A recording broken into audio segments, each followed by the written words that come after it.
2026-এর নির্বাচন। সেই নির্বাচনে আমরা আজ পৌঁছে গিয়েছি বইমেলার তৃণমূলের স্টল জাগো বাংলোতে। সেখানে রয়েছেন প্রাক্তন মন্ত্রী পূর্ণেন্দু বসু। তার সঙ্গে কথা বলবো একটু যে এই বইমেলার কি কি বই ইতিমধ্যেই বিক্রির হার সব থেকে বেশি। দাদা, বইমেলাতে দেখা যাচ্ছে যে একাধিক বই রয়েছে মমতা বন্দ্যোপাধ্যায় লেখা, তার মধ্যে সব থেকে কোন কোন বইগুলো এই 2026-এর নির্বাচন প্রাককালে বেশি বিক্রি হচ্ছে? বেশি বিক্রি হচ্ছে এসআইআর নিয়ে যে বইটা লিখেছেন। তাছাড়াও ওনার এইবারের বইগুলোর মধ্যে ভারতের গণতন্ত্র সম্পর্কে যে লেখাগুলো লিখেছেন সেইগুলোর জনপ্রিয়তা বেড়েছে এবং আগামী দিনগুলো কোন দিকে যাচ্ছে সেই সম্পর্কে মমতা বন্দ্যোপাধ্যায়ের যে ধারণা সেইটা বলা যেতে পারে অনেকগুলো বইয়ের মধ্যেই আছে।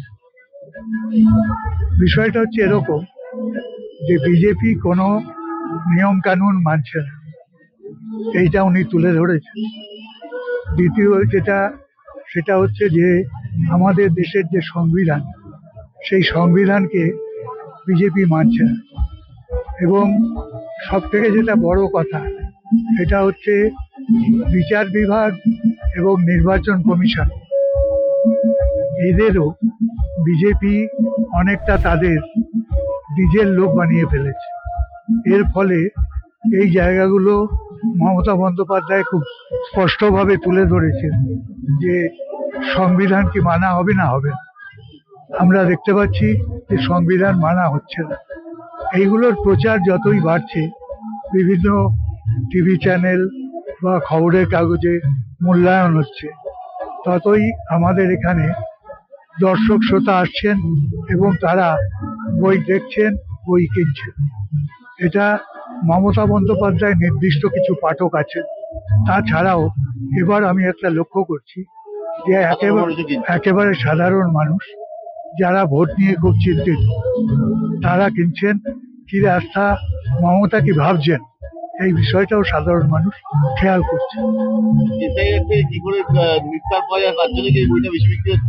অবশ্যই যেভাবে হচ্ছে মমতা বন্দ্যোপাধ্যায় শেষ পর্যন্ত একটা কথাই বলছে যে এসআইআর বন্ধ করে দিতে হবে।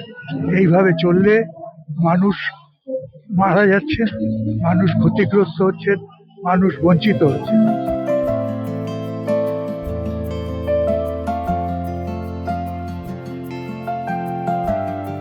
2026-এর নির্বাচন একেবারেই সন্ধিক্ষণে, মানে খুব তাড়াতাড়ি নির্বাচন শুরু হবে এরকম। তার মাঝে দেখতে পাচ্ছি এসআইআর নিয়ে বিভিন্ন মানুষজনের মধ্যে ক্ষোভ তৈরি হয়েছে এবং প্রত্যেক রাজনৈতিক স্থলেই কিন্তু এই ধরনের বই পাওয়া যাচ্ছে এবং বামেদের পক্ষ থেকে এখনো পর্যন্ত এই ধরনের কোনো বই কি এখনো?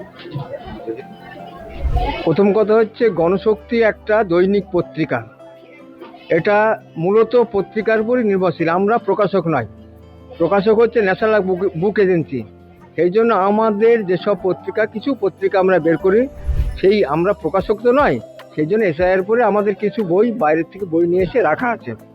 আর আপনি যেটা বলছেন যে এসআইআর নিয়ে যেটা হচ্ছে সারা ভারতবর্ষে যে আলোড়ন সৃষ্টি হয়েছে, সেটা অযৌক্তিক, অন্যায় এবং মানুষকে এটা ঘুরিয়ে দেওয়া হচ্ছে। যেহেতু সামনে নির্বাচন, এখানে কেন্দ্রীয় সরকার এবং রাজ্য সরকার একত্রে হয়ে মানুষের উপর একটা হয়রানির চাপ সৃষ্টি করছে, যাতে মানুষ ভোটাধিকারটা কেড়ে নেওয়া হয় একটা সম্প্রদায়ের, সেই ভোটটা যাতে না দিতে পারে, তাতে দুই দিকেই লাভবান হবে। কি ধরনের বই বেশি বিক্রি হচ্ছে এবার? আমাদের স্টলে বামপন্থী চিন্তা ভাবনার বই বেশি বিক্রি হচ্ছে।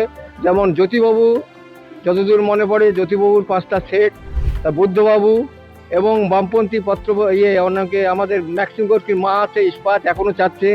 তারপরে আমাদের বই আছে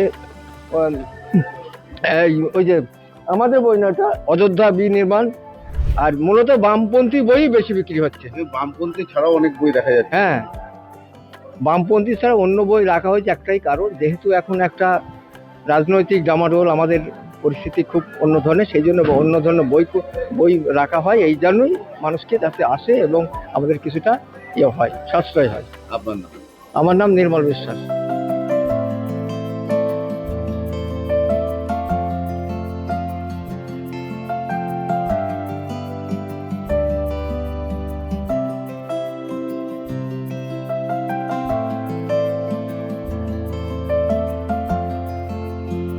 আমরা এখনো পর্যন্ত বিক্রি হচ্ছে। আমি তো বললাম আমি বিশেষ কোনো বইয়ের নাম আমি করব না, কেননা আমি শুধু বিশেষ বইয়ের প্রচার করতে আসিনি। আমি চাই, বলছি বারবার, শিক্ষিত যুব সম্প্রদায় যেন সব রকম বই পড়ে আরেকটা আমরা এবং যারা আমাদের বিরোধিতা করে, রাজনৈতিক বিরোধিতা করে, ব্যক্তিগত কোনো আক্রমণ নেই তো।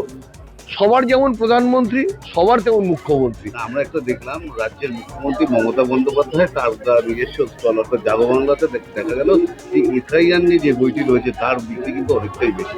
হতে পারে একটু, না হওয়ার কিছু নেই। উনি তো মুখ্যমন্ত্রী, মুখ্যমন্ত্রী যদি লেফট রাইট করে সেটাও পিকচার হয়।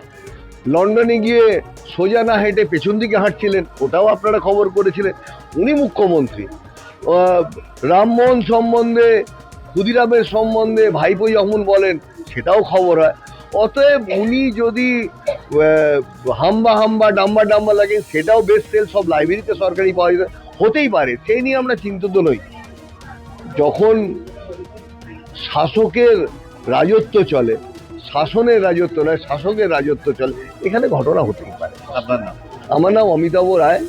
আমি এই ভারতীয় জনবার্তার স্টলটা 13 বছর ধরে আমি এবং সাধন তালুকদার চালাচ্ছি। আমরা আজ পৌঁছে গিয়েছিলাম বইমেলার বেশ কয়েকটি স্টলে। তার পাশাপাশি আমরা 3টে স্টলে পৌঁছেছিলাম। একটা হচ্ছে বামেদের স্টল অর্থাৎ গণশক্তি এবং বিজেপির স্টল, এবং তাছাড়াও শাসক দলের সেই জাগবাংলা স্টলে। বিধাননগর থেকে বিশেষ ফলের প্রতিবেদন, আর প্লাস নিউজ, কলকাতা।